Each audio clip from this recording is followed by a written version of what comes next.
sasa ibintu ahantu bigeze ni ugukurikiza gahunda, ibintu byose ni ukugenda ku murongo.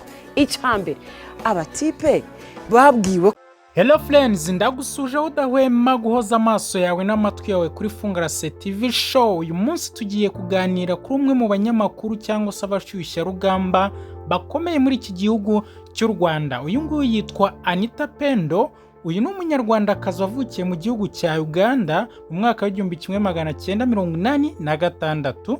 Ni umunyamakuru yewe w'ikigo gikomeye cy'igihugu cy'itangazamakuru cya RBA.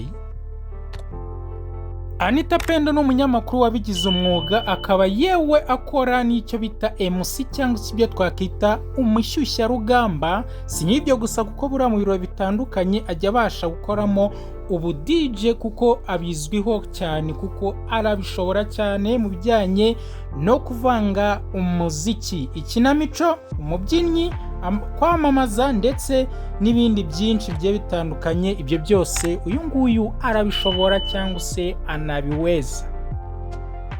Anita Pendo afite abana babiri b'abahungu aribo Tirani wavutse itariki ya 29 Kamena 2017, yewe n'undi bita Ryan nawe wavutse tariki ya 6 Ukwakira 2018. Bose ni abana b'abahungu kandi yababyaranye n'icyamamare tuzi nka Ndanda cyamenyekanye umupira w'amaguru, umwite Ndanda cyangwa Alphonse.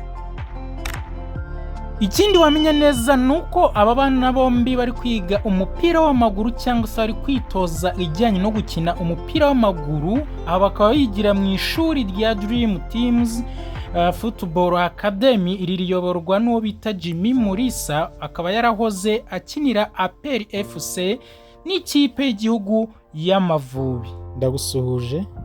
Mbere yuko dutangira, waba waributse gukora subscribe kuri YouTube channel Fungarase TV show.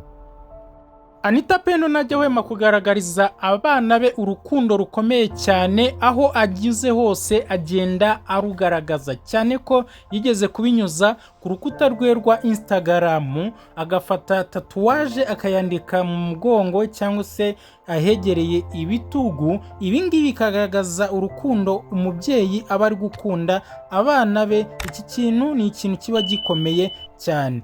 Tatu rero batayizi ni biriya bishushanyo bishushanyaho mu rurimi rw'igifaransa babyita tatuwaje.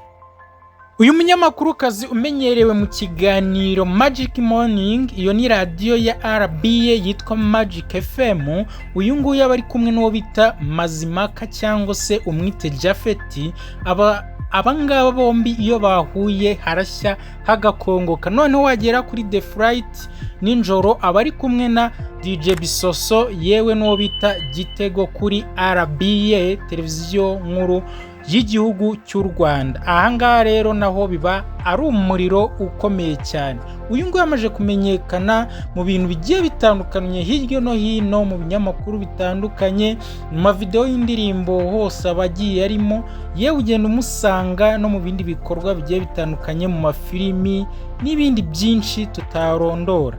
So inibyo gusa kuko uyu nguyu yagenda yinjiza agafaranga gafatika ku mbuga ze nkoranyambaga zigiye zitandukanye, aho akurikirwa n'ibihumbi 647 ku rubuga rwe rwa Instagram. Noneho wagera kuri YouTube ugasanga akurikirwa n'ibihumbi 13,600 barenga.